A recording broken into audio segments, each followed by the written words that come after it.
ప్రభా మీరే వినే చెవి గ్రహించి మనస్సున తండ్రి మీరు మాకందరికి దయచేస్తున్నామని నీ దయగల హస్తాలకు నీ దాసును అప్పగించుకుంటూ యేసుక్రీస్తు ఘనమైన పరిశుద్ధ నామమున స్తుతించి ప్రార్థించి వేడుచున్నాము తండ్రి, ఆమేన్. మరి చేరువచ్చిన వారికి, గృహస్థులకు, మరి తోటి దేవుని దాసులకు ప్రత్యేక శుభాలు తెలియజేస్తున్నాను. ఒక 2 వచనాలు మనం చదువుదాం. చూడండి, బైబిల్ ఉన్న వాళ్ళందరూ. మొదటిగా ఇర్మియా గ్రంథం 29వ అధ్యాయం. ఇర్మియా గ్రంథం 29. ఇర్మియా గ్రంథం యెషయా తర్వాత ఉంటుంది. ఇర్మియా గ్రంథం 29, 5వ వచనం. ఇండ్లు కట్టించుకొని వాటిలో నివసించుడి, తోటలు నాటి వాటి ఫలములను,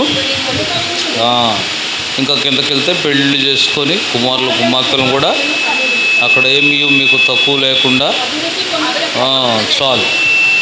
ఇంకొక వచనం కూడా చదువుదాం. మరి యోహాను సువార్త 14, జాన్ 14. యోహాను సువార్త 14. యోహాను సువార్త మరి 14 మొదటి 3 వచనాలు. మొదటి 3 వచనాలు. మీ హృదయమును కలవరపడనీయకుడి, దేవుని యందు విశ్వాసముంచుచున్నారు, నా యందును విశ్వాసముంచుడి. ఇక్కడ గమనించండి, నా తండ్రి ఇంట అనేక నివాసములు కలవు, లేని ఎళ్ళ మీతో చెప్పుదును, మీకు స్థలము సిద్ధపరచ వెళ్ళుచున్నాను. ఈ భాగాలు ప్రభు మనకు ఆశీర్వాదకరంగా చేసి మాట్లాడినట్లు చిన్న ప్రార్థన చేద్దాం. ప్రేమగల తండ్రి, మరో పర్యాయంనైనా విశ్వాసంతో మీ కృపా సింహాసనంతో చూస్తున్నాం. ఒకటి ఎరుగుదాం ప్రభు, మీకు వేరుగా ఉండి ఏమీ చేయలేము. ఆయన అనేక ప్రాయములు తలస్తుంటాం, కానీ మీరు కృప చూపించకుండా, మీరు బలపరచకుండా, మీరు నోటిని ముట్టకుండా నీ బిడ్డలకు ఆశీర్వాదకరంగా ఉండలేము. సమయం మీది, వాక్యం మీది, ప్రజలు నీ వారు, హృదయ నిర్మాణకుడు తండ్రి. ఇప్పటివరకు పాటల ద్వారా ఆరాధించబడ్డారు. ఈ కొద్ది సమయం మీ వాక్యంతో మేము నూతనపరచబడ్డానికి, ఉదక స్నానం చేయబడ్డానికి సహాయం చేయమని, కుటుంబీకులకు చేరిన మా అందరికీ ఆశీర్వాదకరంగా ఈ గడియలు ఉంచుమని మీ చేతుల్లో పెడుతున్నాం తండ్రి. చదువుకున్న భాగం మా కొరకు విరిచి వడ్డించమని యేసుక్రీస్తు ఘనమైన నామమున ప్రార్థించి అడిగి వేడుకొనిస్తున్నాం తండ్రి, ఆమేన్. కొద్ది నిమిషాలు మరి ప్రభు దాసుడుగా దేవుని పక్షాన ప్రేమతో మనవి చేస్తున్నాను. మరి సంపూర్ణంగా, అంటే పూర్తిగా పూర్ణ శ్రద్ధతో వినాలని ప్రేమతో మనవి చేస్తున్నాను. అందుకే మన స్వభావం తెలిసే దేవుడు బైబిల్ ఆజ్ఞల్లో దేవుని ఎలా ప్రేమించాలని రాశాడు. పూర్ణ హృదయంతో, పూర్ణాత్మతో, పూర్ణ వివేచనతో, పూర్ణ మనసుతో, పూర్ణ వివేకంతో, పూర్ణ బలంతో, పూర్ణ శక్తితో. ఇంకేమన్నాడా? అని చూడండి, ఖచ్చితంగా నేను ఊరికినే చెప్పలేదు, బైబిల్లో అట్లే ఉండే అన్నీ. ఏమో ఒకసారి పూర్ణని అన్నీ చెప్తే పోయింది కదా. ఎందుకంటే మన సంగతి ఆయనకు బాగా తెలుసు. ఏం తెలుసు? ఏది పూర్ణంగా చేయం, పూర్ణాలు చేస్తాం కానీ పూర్ణంగా ఏది చేయం. మనం సంపూర్ణంగా ఏం చేయం కదా.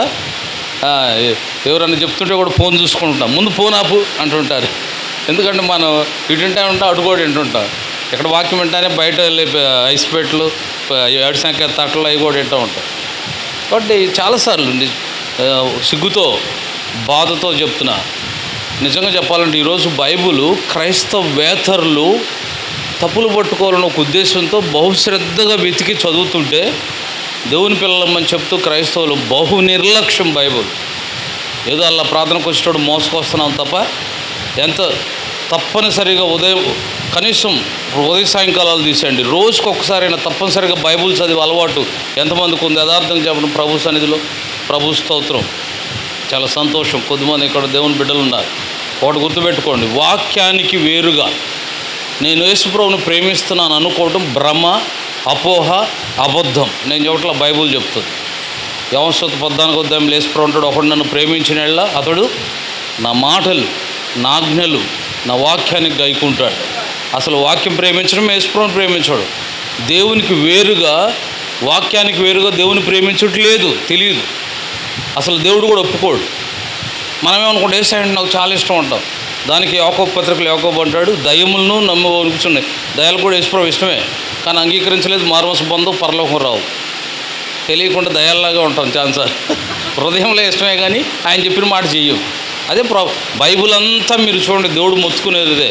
ద్వితీయోపదేశకాండం 28వ అధ్యాయంలో, మీరు నా మాటలు వినిన ఎడల ఈ దీవెనలన్నీ. 15వ వచనంలో అంటాడు, వినని ఎడల ఈ శాపములన్నీ. దీవెనలు ఎక్కువ ఉండే, శాపం ఎక్కువ ఉండే. దీవెనలు ఎక్కువ ఉండే. దీవెనల మీద శాపం 3 రెట్లు పైన ఉండే. అంటే వినకపోతే కలిగే నష్టం చాలా ఎక్కువ. మీరు గుర్తుపెట్టుకోండి. వింటే వచ్చి ఆశీర్వాదం ఏమో కానీ ఆశీర్వాదం లేకపోయినా ఉండొచ్చు, 10 లక్షలు లేకపోయినా ఉండొచ్చు, కానీ రోగం అంటే నష్టం చాలా భయంకరం. మీరు అందుకే బైబిల్లో చాలాసార్లు ఈ మాటలు ఉంటాయి. ఇల్లు పడెను, దాని పాటు గొప్పది. నిలబడడం గొప్పదా, పడడం గొప్పదా? లాస్, ఇది పెద్ద లాస్. అసలు ఇల్లు కట్టకపోతే ఏ ఇబ్బంది లేదు, కట్టింది పడిందంటే. అందుకే చాలాసార్లు మనం తెలియకుండా దేవుని మాటలు నిర్లక్ష్య పెట్టి ఆత్మీయ ఆశీర్వాదం ఏమో కానీ నష్టం పొందుతూ ఉంటున్నాం. అందుకే దయచేసి ప్రేమతో చెప్పేది ఏంటంటే, వాక్యానికి వేరుగా దేవుడు లేడు. అదృశ్య దేవుడు అంటే అదృశ్యుడు. దృశ్యమైన దేవుడు ఉందా ఏదైనా ఉంది అంటే ఏంటది? దేవుని వాక్యం. గుర్తుపెట్టుకోండి, ఇట్స్ విజిబుల్ గాడ్. నా మాటలు చెప్పండి. యోహాను సువార్త 1వ వచనంలో ఏముంది? బైబుల్ ఆది యందు వాక్యం ఉండెను, ఆ వాక్యం దేవుని యొద్ద ఉండెను. అసలు ఆ మాట చూడండి. ఈ మాట చాలాసార్లు మర్చిపోతాం. ఆది యందు వాక్యం ఉండెను, వాక్యం దేవుని యొద్ద. అంతవరకు చూసుకుంటాం. వాక్యం మా ఇంట్లో కూడా ఉండెను, బైబిల్లో ఉండెను, నా యొద్ద ఉండెను, ఎంతవరకు చూసుకుంటాం. ఆ వాక్యము దేవుడై ఉండెను అని ఎంతవరకు నమ్మావు, ఎంతవరకు భావిస్తున్నావు, ఎంతవరకు అలా చూస్తున్నావు వాక్యాన్ని. మళ్ళీ దేవుడుగా చూడడం అంటే బైబిల్ తెరవకుండా పూజించడం కాదు.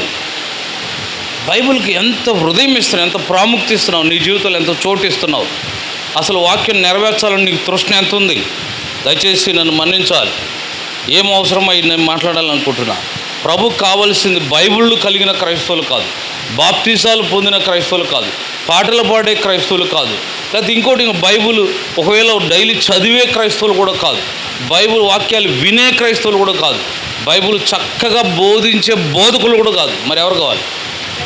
ప్రకటన గ్రంథం 1వ అధ్యాయం 3వ వచనంలో ముగ్గురుని చెప్తాడు. ఈ ప్రవచన వాక్యములు చదువువాడు, వినువాడు, గైకున్నవాడు ధన్యుడని. చివరికి వచ్చేలేక అదే ప్రకటన గ్రంథం చివరికి వెళ్ళలేకే ఒక్కళ్ళనే చెప్తాడు. చూడండి, 22వ అధ్యాయం 7వ వచనం, ప్రకటన గ్రంథం 22:7. అక్కడే ఎవరిని చెప్తాడు? నేను త్వరగా వచ్చున్నాను, ఇక టైం లేదు. చివరిలో ఎవరు కావాలి ఆయనకు? ఈ గ్రంథంలోని ప్రవచన వాక్యములు. అక్కడ చదువువాడు, వినువాడు ఉన్నాడా? అదే ప్రకటన గ్రంథం 1వ అధ్యాయంలో ఉన్నారు చదువువాడు, వినువాడు. చివరికి వచ్చేలేకే వాళ్ళని కూడా తీసేశాడు, బోధించే వాళ్ళని కూడా తీసేస్తాడు. ఖచ్చితం. తీర్పు విషయం మీరు గుర్తుపెట్టుకోండి. యేసు ప్రభు ఈరోజు ఎంత మన విషయంలో ఓర్చుకుంటున్నాడో, ఎంత సహనం గలవాడో, ఎంత ప్రేమ గలవాడు, ఎంత క్షమించేవాడో, రేపు తీర్పు దగ్గర అంత ఖచ్చితమైన వాడు, అంత కరాఖండిగా ఉంటాడు, అంత ఖచ్చితం, అంత న్యాయం, అంత నీతి తీర్పులో చూపిస్తాడు. లేఖనాన్ని అనుసరించి తీర్పు తీరుస్తాడు రేపు. లేఖనం ప్రకారం మనం లేకపోతే ఖచ్చితంగా ప్రభు ఎదుట నిలబడలేం, దేవుని రాజ్యాన్ని స్వతంత్రించుకోలేం. చక్కగా మంచి పాటలు, ప్రతి పాటలో ఎంతో ఆత్మీయమైన భావం. కొన్నిసార్లు ఇప్పుడు కొన్ని పాటలు, నీ తోడు చాలు, నీ నేడు చాలు, నువ్వు ఉంటే చాలు, మంచిదే. అలా జీవిస్తే రేపు ఆయనతో శాశ్వతంగా ఉంటాం. అది చెప్తుంది బైబిల్. ప్రకటన గ్రంథం 22వ అధ్యాయం అదే. దేవుడు తానే తన ప్రజలతో కూడా కాపురం చేయనంట, అసలు విడిచిపెట్టకుండా నిత్యం ఆయనతో మనల్ని ఉంచుకోవాలని ఆయన ఉద్దేశం. అందుకే యోహాను సువార్త 3వ అధ్యాయంలో ఏమన్నాడు? యోహాను సువార్త 14 మనం చదివాం కదా. నేనుండు స్థలంలో, యోహాను సువార్త 14 ఎన్నో వచ్చును? 2వ వచ్చును, 2, 3 వచ్చినాలు చదవండి. నా తండ్రి ఇంట అనేక నివాసములు కలవు, లేని ఎళ్ళ మీతో చెప్పుదును, మీకు స్థలము సిద్ధపరచ వెళ్ళుచున్నాను. నేను వెళ్ళి మీకు స్థలము సిద్ధపరిచిన ఎళ్ళ. ఆ మాట చూడండి. యేసు ప్రభు ఆశ ఏంటో తెలుసా? యేసు ప్రభు ఆశ ఏంటి? నువ్వేడ కలెక్టర్ పోస్ట్ కొట్టాలి, 11 అంతస్తుల బిల్డింగ్ వేయాలి, నీకు బెంగళూరులో ఒకటి, విశాఖపట్నంలో ఒకటి ఇల్లు ఇవ్వాలి, అంతేనా? కోట్లు ఇవ్వాలి. మరి మనమేం అడుగుతాం? మనకు ఆయన ఏమి ఇవ్వాలనుకుంటున్నాడు? ఇవేనా? ఒక 1/2 కేజీ బంగారం అయినా నీకు అంతకంటే ఏం అడగన్నాడు? ఎప్పటికప్పుడే మన ఆశ ఏంటంటే, అసలు ఇల్లే లేనప్పుడు అద్దెకుంటున్నప్పుడు 2 సెంట్లు స్థలం ఇవి అంటాం. 2 సెంట్లు ఇస్తే తాటాకు పాకేసుకోవడానికి డబ్బులు ఇవ్వండి. తాటాకు డబ్బులు ఇస్తే కొంచెం బడ్జెట్ పెంచిన ఆయన రేకులకు అంటాం. రేకులకి ఇస్తే అందరు ఆళ్ళు అంటున్నారు ఆయన ఫస్ట్ ఫ్లోర్ వేస్తానండి. ఫస్ట్ ఫ్లోర్ డబ్బులు ఇస్తే సోలోలు పెడతా, ఆయన ఇస్తూ ఉంటాడు, నేను అడుగుతుంటాను.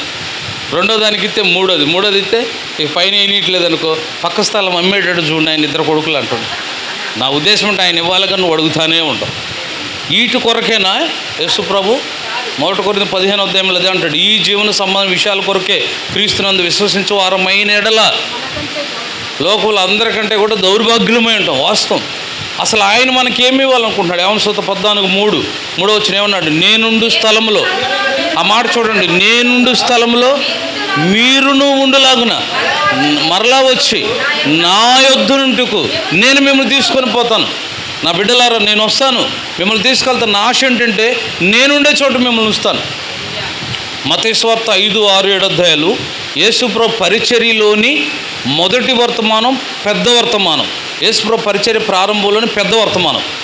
అందరూ కొండమీద ప్రసంగం అదే చెప్తారు. యాక్చువల్గా దానికంటే యోహాను సువార్త 14, 15, 16 అధ్యాయాలు యేసుప్రభు పరిచర్య చివరిలోని పెద్ద వర్తమానం. అంతేకాదు చాలా భారమైన హృదయంతో తన సొంత ప్రజలైన శిష్యులతోనే మాట్లాడారు. అక్కడ జనసమూహాలు కూడా ఉన్నారు మత్తయి సువార్తలో. ఇక్కడ యోహాను సువార్త 14, 15, 16లో తాను ప్రేమించిన తన బిడ్డలతో తన హృదయం ఇప్పి మాట్లాడాడు. తన భూమి మీద పరిచర్య చివరిలో ఇక వెళ్ళిపోతున్నాను తెలిసి చివరిలో భారంతో మాట్లాడాడు. నా బిడ్డలారా, నా ఆశ ఏంటంటే ఏంటి? నేనుండు స్థలంలోకి మీరు రావాలి. మరి మనకు ఆశ ఉందా? నిజంగా యేసుప్రభు బిడ్డలమైతే చూడు, తండ్రి పిల్లలమైతే తండ్రి ఏం కోరుతున్నాడు అది చేస్తారు కదా, ఆయనకి ఇష్టమైన చేయాలి అది. కాబట్టి అట్లనే మరి ఆయన ఆశ మన ఆశగా మారాలి. ప్రభు అందుకే పౌలు అంటాడు ఫిలిప్పీ పత్రికలో, ఏ విధము చేతనైనను ఆయనకేం కావాలంట? నాకు మృతుల్లో నుండి పునరుద్ధానం, లేచానంటే వెళ్ళిపోతా, నీ రాజ్యంలోకి వస్తా. అది పౌలు. దానికోసం నేను ఏమైనా వదులుకుంటానండి?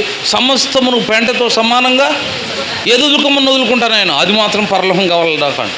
మనం పరలోకం ఎప్పుడో వదులుకున్నాను ఆయన, ఇక్కడ ఏ ఒకటి ఇస్తూ ఉండాలి. ఎప్పుడు చూసినా అది ఇది గొడ్డుబాల, బిడ్డబాల, ఇల్లుబాల, అది బాల, ఇది అంట. ఉద్దేశం ఏంటంటే ఈ అవసరమే కాదంటలేదు. అందుకే మొదటి వచ్చిన చదివి ఇర్మీయా గ్రంథం 29:5 అక్కడ ఏం చెప్పాడు చూడు.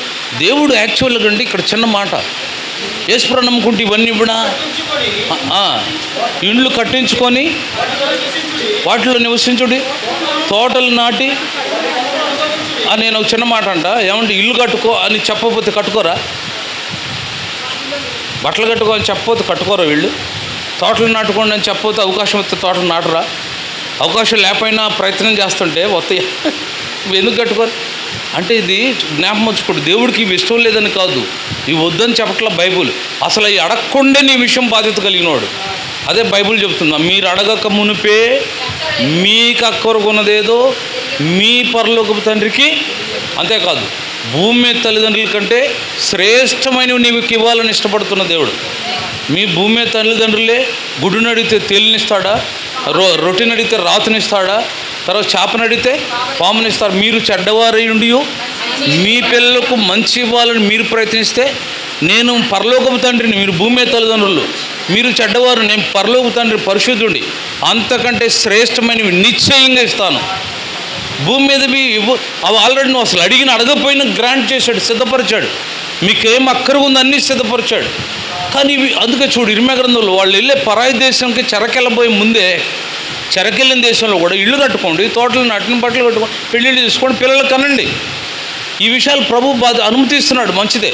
అందుకే మానవుని యొక్క ప్రాథమిక అవసరాలు అంటారు. మీరు బైబిల్ చూడండి. బైబిల్ చాలాసార్లు మనం ఏమనుకుంటామంటే it's only spiritual book. It's not only spiritual book. ఆధ్యాత్మిక పుస్తకం అనుకుంటాం. ఇది కేవలం ఆధ్యాత్మిక పుస్తకమే కాదు, మనుషునికి అన్ని కోణాల్లో ఉపయోగపడే పుస్తకం అండి. సామాజికంగా ఇతరులతో ఎలా ఉండాలి, భూమి మీద ఎలా ఉండాలి, ఏమి తినాలి, ఏమి కట్టుకోవాలి, ఎలా మాట్లాడాలి, ఎక్కడికి వెళ్ళాలి, ఏమి కలిగి ఉండవచ్చు, ఏమి కలిగి ఉండకూడదు, ప్రతి దాంట్లో గైడ్ చేస్తుంది. ఒక ఆయన అందుకే అబ్రివేషన్ చెప్పాడు, బైబుల్ అంటే చక్కని అబ్రివేషన్ చెప్పాడు, BIBLE అంటే basic instructions before leaving earth అంట. భూమిని ఎడవక మునుపు ప్రాథమిక సూత్రాలు నేర్పించే గ్రంథం Bible. How to live, how to talk, how to go, how to behave others, ఇతరులతో ఎలా ప్రవర్తించాలి, ఎలా మాట్లాడాలి, అన్ని విషయాలు మీరు కావాలంటే చూడండి. అందుకే చెంచలు కూడా జ్ఞానవంతులు అవుతారంట. బైబిల్ ఎందుకు వచ్చినప్పుడు, బైబిల్ని ప్రేమిస్తే అన్ని కోణాల్లో దేవుని జ్ఞానం ఉంటుంది, అన్ని కోణాల్లో మాట్లాడుతుంది. చాలాసార్లు కొన్ని రాజకీయ పార్టీలు ఇట్లా ప్రామిస్ చేస్తాయి, ఖానా కపడా మకాన్ అంటది. బైబిల్ ఎప్పుడో చెప్పింది, ప్రాథమిక అవసరతలు మానవుడికి ఆహారము, వస్త్రము, నివాసము. ఎవరైనా ఒకడు స్త్రీని వివాహం చేసుకుంటే ఆహారము, వస్త్రము, నివాసము, సంసార ధర్మం తక్కువ చేయకూడదు. చూసారా, మన నీకున్న చిన్న అవసరతల విషయంలో కూడా పట్టింపగలిగిన వాడు మన దేవుడు. అది గుర్తించాలి. నీ చెప్పులు అవసరమని ఆయనకు తెలుసు. అడక్కముందు, ఇప్పుడు చిన్నపిల్లలు పుడతారు, వాళ్ళు అడుగుతారా? అడక్కముందే ఏడు చెప్పులు చూసినా తీసుకొస్తుంటారు. ఇంట్లో వాళ్ళ పెద్దోళ్ళు ఎందుకు చాలా ఉన్నాయి కదా బీరు అని అంటుంటారు. చూడు, నీకే అట్లుంటే ఆయనకు నీకేం అవసరం అన్నీ తెలుసు. అయితే ఒకటి, ఇక్కడ వాటి కొరకు కాదు నువ్వు జీవించాల్సింది. ఎక్కడికి రావాలి? నా తండ్రి ఇంట అనేక నివాసములు కలవు, అక్కడ మీరు ఉండాలి నా బిడ్డలారా. నేను ఒకటంట, భూమి మీద ఒకవేళ నివాసం లేనోడుగా ఉండా ఇబ్బంది లేదు, ఆద్య నివాసం కలిగినోడు కూడా ఇబ్బంది లేదు. ప్రభు ఇస్తే ఎంత పెద్ద నివాసం కలిగి ఉన్నా పర్లేదు, ఎన్ని నివాసాలు ఉన్నా ఇబ్బంది లేదు. కానీ ఇక్కడ నివాసం లేకపోయినా ఇబ్బంది లేదు, కానీ పరలోక నివాసం పోగొట్టుకోకూడదు. అయితే నేను ముగించే ముందు, పరలోక నివాసం పొందాలంటే ఏం చేయాలి? చాలా సంగతులు ఉన్నాయి, అవన్నీ చెప్పను. కానీ ఒక 3 విషయాలు. పరలోకంలోని నివాసం నీ సొంతం అవ్వాలంటే దానికి ముందు ఒక 3 నివాసాలు కట్టుకోవాలి. 3 నివాసాలు కట్టుకుంటే ఏదో ఒకటే లేక సత్తున్నాం బెదరు, ఎప్పటి నుంచో చూస్తున్నాం, ప్రార్థన చేస్తున్నాం, 3 ఏడ కట్టుకునేవా? సరే, ఈ డబ్బులతో కట్టే కాదు, దేవునితో, పరిశుద్ధ బైబిల్తో కట్టే. దేవుడు నువ్వు ఆశపడితే చాలు నీకు సిద్ధపరుస్తాడు. ఒక 3 నివాసాలు కట్టుకుంటే దేవుడు ఆశిస్తున్న, దేవుడు ఇవ్వాలనుకుంటున్న పరలోక నివాసంలో ఉండిపోతావు. ఏ నివాసాలు కట్టుకోవాలి? ఇళ్ళు ఇస్తున్నారంటే మాత్రం ఎక్కడన్నా రాస్తున్నారనుకోండి, తెల్లారు గట్ల 8 ఉండాలంటే ఎందుకైనా మంచిది రాత్రే పోయి ఉందాం, సంతకాడ పోయి ఉండేవాళ్ళు ఉంటారు, మీరు తక్కువ వాళ్ళు కాదు. రేషన్ బియ్యానికి సంతకాడ పోతుంటే మీకు ఇళ్ళు ఇస్తున్నారంటే ఊరు వదిలిపెడతారా? పాస్టర్ గారు కూడా మాకు కూడా ఒకటి రాయించండి అంటాం మేము. అంటే చెప్తున్నా, ఎందుకని మంది అసలు ఉంటే ఉందిలే, ఇంకోళ్ళు పనికొద్దంటాం, పుట్టబోయే మనోడికైనా పనికొద్దంట అని వెళ్తాం. మరి బైబిల్ ప్రకారం పరలోకపు నివాసాలు నీకు కావాలంటే ఒక 3 నివాసాలు నువ్వు సిద్ధపరచుకోవాలి. ఏ నివాసాలు? బైబిల్ మాట్లాడు చాలా సంగతి. యాక్చువల్గా ఒక 7 నివాసాలు ఉంటాయి. ఒక 3 ప్రాముఖ్యమైనవి మీకు చూపించాలనుకోండి. ఏ నివాసం కట్టాలి మనం అంటే, మరి ప్రకటన గ్రంథం 3వ అధ్యాయం, book of revolution 3rd chapter. ప్రకటన గ్రంథం 3వ అధ్యాయం 20వ వచనం. ప్రకటన గ్రంథం 3వ అధ్యాయం 20వ వచనం చదువుతారు ఎవరైనా? ఇదిగో నేను తలుపునొద్ద నిలుచుండి తట్టుచున్నాను. తలుపు తీసినట్లా నేను అతని ఎద్దుకు వచ్చి అతనితో నేనును. దేవుడు మొదట నీకు పరలోకంలోని నివాసం ఇవ్వాలంటే ఇక్కడ ఒక నివాసం ముందు, అది తలుపుది. అది నాకు ఇస్తే నీకు అక్కడ నివాసం ఇస్తాను. ఏ నివాసం తలుపు తీయాలి? ఇదిగో నేను తలుపునద్ద నిల్చుంటాడు, తలుపు. ఒక చోట ఇట్లా అడుగుతుంటా, కిచెన్ తలుపు అంటున్నాడు. కిచెన్ తలుపు మనం దాడతాం, గారెలు బర్రెలు తినాలి కాబట్టి. ఆయనకేం పని మన కిచెన్ తలుపు దడ్డానికి?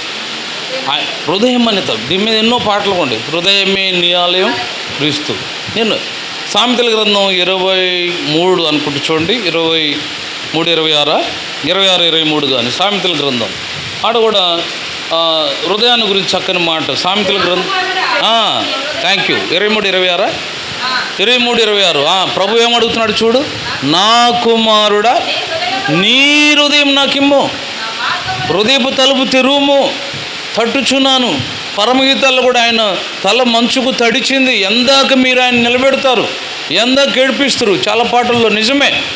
ఎంతకాలం ప్రభువు లేకుండా అసలు మీరు దయచేసి ప్లీజ్ నన్ను అర్థం చేసుకోవాలి. ఒక స్కూల్లో పిల్లోని చేర్చినాక, ఒక కాలేజీలో చేర్చినాక 6 నెలలు పోయిన తర్వాత అయినా సరే మీ క్లాసులో టీచర్ ఎవరు, లేకపోతే మీ ప్రిన్సిపల్ ఏంటి, మీ కాలేజ్ పేరు అంటే యామ్మరి అంటున్నాడు అనుకోండి, నీకు అనుమానం వద్దా లేదు, వెళ్తున్నాడా లేదు?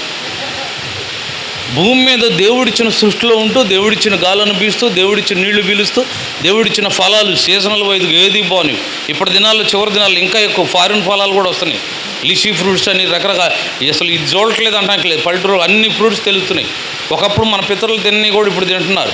ఆ దేవుడు ఇచ్చినవన్నీ అనుభవిస్తూ దేవునికి హృదయం ఇవ్వకుండా, దేవుడిని చేర్చుకోకుండా, దేవుడిని ఎరగకుండా బ్రతకడమా? ఆకాశం కింద భూమి పైన పరలోకపు కోర్టులో అత్యంత ఘోరమైన నేరం ఏంటో తెలుసా? ఏ దేవుడు నిన్ను భూమి మీద పంపించాడు ఆ దేవుడిని ఎరగకుండా జీవించడమే, ఆ దేవుడిని హృదయంలో చేర్చుకోకుండా బ్రతకడమే. దీని పెద్ద వేరే క్రైమ్ ఏం చేయనవసరం లేదు, నీ దేవుడిని ఎరగకుండా జీవించడం. అందుకే ప్రసంగ గ్రంథం 12వ అధ్యాయంలో 3 విషయాలు ప్రాముఖ్యమైనవి చెప్తాడు. మొదటి 2వ వచనంలో బాల్య దినములందు నీ సృష్టికర్తను, నో దై క్రియేటర్, నీ సృష్టికర్తను ఎరుగుట మొదటిది. రెండోది ఏం చెప్తాడు? అదే ప్రసంగ గ్రంథం 12వ అధ్యాయం చివరికి వస్తే ఆయన ఆజ్ఞలను అనుసరించి నడుచుకుంటా ఇది ఏ మానవ కోటికి విధి అంటాడు. నువ్వు ఆయన ఎరుగుట, రెండోది ఆయన మాటల ప్రకారం బ్రతుకుట, మూడవది అదే ప్రసంగి 12వ అధ్యాయం 7వ వచనంలో ఏం చెప్తాడు? మన్ను మంటికెళ్తుంది, దేవుడు సృష్టించిన ఆత్మ నువ్వు దేవుణ్ణి చేరుకోవాలని హెచ్చరిస్తుంది. 3 విషయాలు: దేవుణ్ణి ఎరుగు, దేవుని కొరకు బ్రతుకు, లోకం విడిచినాక దేవుణ్ణి కలుసుకో. మానవుడి జీవితంలో అత్యంత ప్రాముఖ్యమైనది ఒక దినాన్ని నువ్వు దేవుణ్ణి కలుసుకోగలగడం. అప్పుడు అక్కడ సిద్ధపరిచిన నివాసాలు ప్రభు నీకు ఇస్తాడు. అక్కడ నివాసం పొందాలంటే ఇక్కడ నీ హృదయం అనే ఇంటిలోకి నిన్ను సృజించిన నీ హృదయ నిర్మాణకుడైన దేవుణ్ణి చేర్చుకోవాలి. చాలాసార్లు మనం ఎలాంటి వాళ్ళం అంటే, ఒక మాటలో చెప్పాలంటే బైబిల్ చెప్తుంది, కృతజ్ఞతారహితులు వాళ్ళు. ఇచ్చిన వాళ్ళకే ఏమి కదా, ఒక అర డజన్ కుర్చీలు ఇచ్చాడు, ఇంకా అవసరం అయితే వచ్చిన వాళ్ళు కుర్చీ వేయడం కూడా మర్చిపోయి మాట్లాడుతూ ఉంటాం. తర్వాత ఆయన అంటే అవతల పోయిన అక్కడ కుర్చీలు నేను ఇస్తే నాకే కుర్చీ చేయలేదు వాళ్ళని. లైఫ్ నీకు ఇస్తే, సమస్తం ఆయన ఇస్తే, ఆరోగ్యం ఇస్తే, జీవితం ఇస్తే ఎంతోమందికి లేనిది. 139వ కీర్తనలో దావీదు అంటాడు, అయ్యా నీవు నన్ను కలుగు చేసిన విధము చూడగా నాకు భయము. ఎందుకని? ఒక ఆయన కౌంట్ చేసి ఇలా చెప్పాడు, ఒక సైంటిస్ట్. సుమారు 500 కోట్ల ప్రజలు ఒక తండ్రిలో నుండి తల్లిలోకి వెళ్ళడానికి ప్రయత్నిస్తారు. వాళ్ళల్లో ఒక్కళ్ళకే గర్భంలో ప్రవేశం. ఇంకో మాట చెప్పాలంటే, ఈరోజు నువ్వు బతికి బట్టగడుతున్నావంటే ఒకటి తక్కువ 500 కోట్ల మంది చనిపోతే కానీ నీకు లోపలికి ప్రవేశం దొరికి పిండంగా చేయబడి అవయవాలు నిర్మించబడి బయటకు వచ్చి బ్రతికి బట్టగడుతున్నావు. అది అర్థమయ్యి ఆయనకు, అయ్యా నీవు నన్ను కలుగు చేసిన విధం తలుచుకుంటే నా ఒళ్ళు జలధరిస్తుంది, భయం ఆశ్చర్యం వేస్తుంది, నా విషయంలో ఎంత శ్రద్ధ తీసుకున్నావా అని. ఇప్పుడు మనందరిని బయటకు దోసి కుమారకు ఒక్కళ్ళకే అవకాశం, లోపలికి వచ్చిన వాళ్ళకి గోల్డ్ ఉంగరం ఇస్తా అందానికి ఎవరు వెళ్తారు? నేను ఒకటి చెప్పగలను, నేనైతే వెళ్ళలేనని చెప్తా. అంటే ఎందుకంటే 30 మందిని నేనే ఆడిని నెట్టుకునేది, 30లోనే వెళ్ళలేనని తెలిసింది. 500 కోట్లు ఎలా వెళ్ళేవు గర్భంలోకి? దేవుడు నీ మీద పట్టింపు కలిగి, బాధ్యత కలిగి, మరొక కణం నువ్వు ఆ రోజు నీ తండ్రిలో నుండి తల్లి కడుపులోకి నువ్వు కాకుండా మరో కణం వెళ్ళుంటే ఈరోజు నువ్వు భూమి మీద ఉండే వ్యక్తివి కాదు. దేవుడు నీ మీద నా మీద శ్రద్ధ తీసుకొని బాధ్యత తీసుకొని మనకు జన్మనిచ్చి నీకు అవసరమైనవన్నీ సృష్టించి, అసలు దేవుడు ప్రేమ చూడండి, ఆదికాండం 1వ అధ్యాయంలోనే మనుషుణ్ణి ముందు చేయలా. ఏం చేశాడన్ని? ఈ మనిషికి ఏం అవసరం అన్నీ చేసి, గెస్ట్ వస్తుంటే ఏం చేస్తాం? మొత్తం రెడీ చేసి చివరికి లుంగి దుప్పటి కండవ కూడా కొత్తవి పెట్టి సబ్బు పెట్టి అని ఆనా ఇప్పుడు రండి అంటుంటా. ఎంత సాధారణంగా గెస్ట్ లాగా నిన్ను నన్ను అతిథిలాగా ప్రభు మనుషుడికి అవసరమైనవన్నీ సృజించి చివరిలో నిన్ను తెచ్చి సృష్టిలో పెడితే దేవుడిచ్చినవన్నీ అనుభవిస్తూ దేవుడు లేకుండా బ్రతకడమా? ఇంతకంటే పెద్ద నేరం ఇంకేమైనా ఉందా?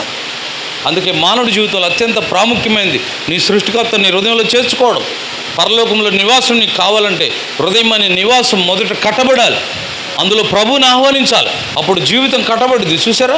అందుకే యేసుప్రభువును కలిగిన వ్యక్తి నీతి, న్యాయము, సత్యము, యథార్థత, ప్రేమ, అన్యాయం చేయడానికి ఇష్టపడ్డు. తాను అన్యాయమైన ఎదుటి వ్యక్తికి అన్యాయం కానిచ్చుకోవడానికి ఇష్టపడు. మాట ఇచ్చినందుకు మీకు తెలుసా, క్రైస్తవులు ఎన్నో అద్భుతమైన సాక్ష్యాలు ఉన్నాయి. ఒక అతను మాట అన్నాడు, వాళ్ళ తల్లిదండ్రులు అన్నారంట ఈ స్థలం మీకు ఇచ్చామని. కాగితాలు లేవు, ఏమి లేవు. మైలవరంలో సౌరు నాకు తెలుసు, ఆయన ప్రభువుని ఎరిగాడు. రీసెంట్ ప్రభువుని ఎరిగి నాకు అవతలళ్ళు ఏదో సందర్భాల్లో కాగితాలు సంతకం పెట్టమంటే వాళ్ళ ఫ్రెండ్స్ అందరూ అన్నారంట, ఇన్ని లక్షలు అడుగు సచ్చినట్టు పెట్టాల్సిందే, చాలా కాస్ట్ ఉంది, కోర్టులో ఉందన్నాడు. ఆయన ఒకటే మాట, మా తల్లిదండ్రులు మాట ఇచ్చారు, నేను ఇప్పుడు దేవుణ్ణి తెలుసుకున్నా, కక్కినూడికి ఆశపడడం, సంతకాలు పెట్టేస్తాను ఊరికి, నాకు రూపాయి వద్దన్నాడు. చెప్తున్నా, యాక్చువల్గా అది అప్పుడు వాల్యూ వేరు, ఇప్పుడు వాల్యూస్ వేరు. ఆయన కొద్దిగా అడిగినా కూడా ఇస్తారు, అసలు అడగకపోయినా ఇస్తారు కొంతమంది. నా ఉద్దేశం ఏంటంటే, క్రైస్తవుడు నీతి హృదయం అని ఇల్లు కట్టబెడితే నీతి, న్యాయం, యథార్థ, సత్యం ప్రభు వల్లే బ్రతకడానికి పరిశుద్ధతలు ఆశపడతాడు. అందుకే పరలోక బిల్లు కావాలంటే నీ హృదయం అని ఇల్లు కట్టబడాలి. ఇది మొదటిది. రెండోది, ఇది చాలా ప్రాముఖ్యమైనది. రోమీయులకు రాసిన పత్రిక 12వ అధ్యాయం, రోమన్స్ 12. రోమీయులకు రాసిన పత్రిక 12వ అధ్యాయం 1, 2 వచనాలు చదవండి తీసిన వాళ్ళు. కాబట్టి సోదరులారా, పరిశుద్ధమును దేవునికి అనుకూలమైన సజీవ యాగంగా మీ శరీరములను, అసలు ఆ మాట చూడండి, ఏం సమర్పించుకోవాలి? హృదయమా? ఇప్పుడు హృదయం కాదు, హృదయం సమర్పించావు మంచిదే, ఇప్పుడేం సమర్పించాలని చెప్తుంది రోమా 12. అది విశ్వాసులు చెప్తున్నాడు. అందుకే ఎవరన్నాడు? సహోదరులారా అంటున్నాడు చూడు ఫస్ట్లోనే. కాబట్టి సహోదరు, డియర్ బ్రదర్స్, ప్రభువుని అంగీకరించిన నా తోటి సహోదరులారా, రక్షణ పొందిన వ్యక్తులు, బాప్తిజం పొందిన వ్యక్తులు, హృదయం ఇచ్చావు మంచిదే. ఎప్పుడు రక్షణ పొందామంటే చెప్తావు 63లో 73లో మంచిదే, సంతోషం. 20 సంవత్సరాలు 60 సంవత్సరాలు ఆనందిస్తున్నావు. శరీరం ఇచ్చావు, హృదయం ఇచ్చావు మంచిదే. నీ శరీరములను సజీవ యాగంగా దేవునికి ప్రతిష్ఠించావా? శరీరం కూడా నివాసం అని బైబిల్ మాట్లాడుతుందండి. చాలా వచ్చిన ఒక్క వచ్చిన చూద్దాం. 2 కొరింథీ 5వ అధ్యాయం, 2 కొరింథీ. శరీరం కూడా నివాసం అని బైబిల్ మాట్లాడుతుంది. 2 కొరింథీ 5వ అధ్యాయం, 2 కొరింథియన్స్ 5th చాప్టర్. ఒక్క నిమిషం, అదేనా? చదువమ్మ చాలు. ఫస్ట్ 2 కొరింథీ 5:1. భూమి మీద మన గుడారమైన ఈ నివాసము శిథిలమైపోయినను. చాలు. ఆ కింద చదువుకోండి. నీ శరీరం కూడా ఒక గుడారము అని బైబిల్ మాట్లాడుతుంది.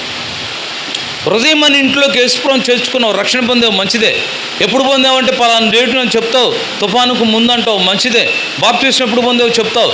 కానీ హృదయం అని ఇల్లులో ప్రభువుని చేర్చుకున్నావు, కానీ నీ శరీరం అనే నివాసాన్ని లేదా నీ ప్రతి ఇంద్రియాన్ని నీతికి దాసులుగా సమర్పించావా? ప్రభువుకు యోగ్యమైనవిగా ప్రతిష్ఠించావా? రోమ 6వ అధ్యాయం ఇదే చెప్పిద్ది. ఒకప్పుడు మీరు పాపానికి ఎలా దాసులుగా మీ అవయవాలు అప్పగించారో, ఈరోజు యేసు ప్రభువుని ఎరిగిన మీరు నేరు నీతికి, పరిశుద్ధతకు దాసులుగా మిమ్మల్ని మీరే అప్పగించుకోండి. You have to submit your organs. ఇంకో మాట చెప్పాలంటే నీ ఇంద్రియాలన్నీ పరిశుద్ధతలో ప్రతిష్ఠించావా? యోబు అంటాడు, నా కన్నికను ఎలా చూసుకుని నేను నిబంధన చేసుకున్న దేవునితో. బైబిల్లో మీరు చూస్తే ప్రతి అవయవం పరిశుద్ధతలో ప్రతిష్ఠించబడ్డం. నా చేతిలో పాపం ఉండగా విడిచిపెట్టి నేను ప్రభువుకు ప్రతిష్ఠించాను. హృదయము, శరీరము, అవయవాలు, బాహ్యేంద్రియాలు, అంతరింద్రియాలు, కర్మేంద్రియాలు, జ్ఞానేంద్రియాలు, ప్రతి ఇంద్రియం పరిశుద్ధతలో ప్రతిష్ఠించాలి. ఈరోజు చాలామంది, దయచేసి యథార్థత కాదా, బాప్తిస్మం పొందింది నిజమే, కానీ ప్రతి ఇంద్రియం పాపానికి లోనై ఉంది. కన్ను చెడు చూస్తుంది, చెవు చెడు వింటుంది, నీ శరీరం చెడు తాగుతుంది, నీ మనసు చెడు ఆలోచిస్తుంది, చెడుతో సంబంధం కలిగి ఉంటున్నావు. ఇంకా పాతవి లోక సంబంధం అపవిత్రమైన విడిచిపెట్టలేదు. మరి ఎక్కడ సంపూర్ణంగా ప్రతిష్ఠించబడింది? నీ శరీరం పరిశుద్ధులు ప్రతిష్ఠించావు? జాగ్రత్త. దయచేసి ఒకటి గుర్తించాలి, ఈరోజు ఎంత ప్రేమ గలవాడు, ఎంత దయగలవాడు, ఎంత సహిస్తున్నాడు దేవుడు, రేపు తీర్పులు అంత ఖచ్చితమైన వాడు. No compromisation. బోధకులైన, సహవాస స్థాపకులైన తీర్పు విషయంలో దేవుడు చాలా ఖచ్చితమైన వాడు. పాపంతో కాలక్షేపం చేస్తూ వెళ్ళావంటే మరణం వరకు కూడా, ఆ తర్వాత దోషిగా నిలబడతావు పరలోకంలో. దేవుని రాజ్యంలో ప్రవేశించలేవు. అందుకే బైబిల్ అంతా ఏం చెప్తుంది? ఎవరు ప్రభువుని కలుసుకుంటారు? మత్తయి సువార్త 5వ అధ్యాయం 8వ వచనం, హృదయ శుద్ధి గలవారు ధన్యులు, వారు చూస్తారు. అందరు కాదు, వారు దేవుని చూసేదురు. ఎవరైతే హృదయ పరిశుద్ధతను కాపాడుకుంటారో. అట్లానే 1 పేతురు 1వ అధ్యాయం 14, నేను పరిశుద్ధుడను గనుక మీరును సమస్త ప్రవర్తన యందు పరిశుద్ధులై. హెబ్రీ 12:14, అందరితో సమాధానమును పరిశుద్ధి కలిగి ఉంటూ ప్రయత్నించుడి. పరిశుద్ధత లేకుండా ఎవడును, సేవకుడైనా, నాయకుడైనా, సహవాస నాయకుడైనా, కాపురైనా, బోధకులైనా, సాధారణమైన వాళ్ళు రక్షణ పొందుంటే చాలదు. You must keep up your holiness. పరిశుద్ధత లేకుండా ఎవడును ప్రభువును. మన దేవుడు ఎవరు? పరిశుద్ధుడు. ఆయన నామం పరిశుద్ధం, ఆయన రక్తం పరిశుద్ధం, ఆయన రాజ్యం పరిశుద్ధం, ఆయన వాక్యం, ఆయన అన్నీ పరిశుద్ధం. పరిశుద్ధం లేకుంటే ఎట్ట వెళ్తావు? ఊరికే అంటుంటాం, దేవుడు నా దేవుడు, నా ప్రేమ నా దేవుడు, నేను కలుసుకుంటాను. పాడినందుకు వెళ్ళు, అనుకున్నందుకు వెళ్ళు. ఆయన ఎవరు అన్నారు? పక్షులు అంట, పోయి ఎవడొస్తాడు, వలన వేస్తాడు, పాడతానే ఉంటే వల వేసిన దాంట్లో పడిపోయినాయి.